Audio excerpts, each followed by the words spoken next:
কি হয়েছে, কাঁদছিস কেন? এই মা জন্য, কি হয়েছে কাকিমার? জন্য খুব কষ্ট হচ্ছে। কি কি হয়েছে, কি বলবি আমাকে তুই?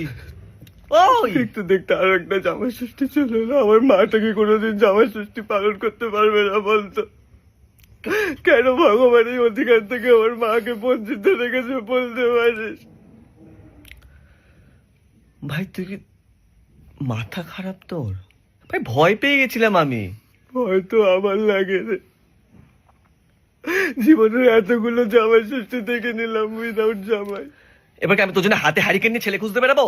হ্যাঁ বল। এখন তো মনে হয় খুঁজলে ভগবানকেও পেয়ে যাব, কিন্তু চরিত্রবান বিবাহযোগ্য সুপুরুষ পাবো না রে। আচ্ছা ঠিক আছে, তোর জন্য আমি ছেলে খুঁজে আনবো, তোর বিয়ে দেবো, শান্তি আনবো আমি। আমার মা বাবা কি জামাই সুখ পাবে না বলতো? পাবে না আমার মা বাবা জামাই? বলছি তো ছেলে খুঁজে এনে দেবো তোর জন্য, হাতে হ্যারিকেন নিয়ে। কোথাতে আমি বিয়ে করতে চাই, তোর জন্য একটা আমার কথা তো ভাবতাম না, তুই রাখ এখন ফোন, রাখ রাখ রাখিস না, রাখ, রাখ তো ফোন, রাখ তো। রাখিস না, মাথা খারাপ করিস আমার। আমার বিয়ে। ফোন রাখ।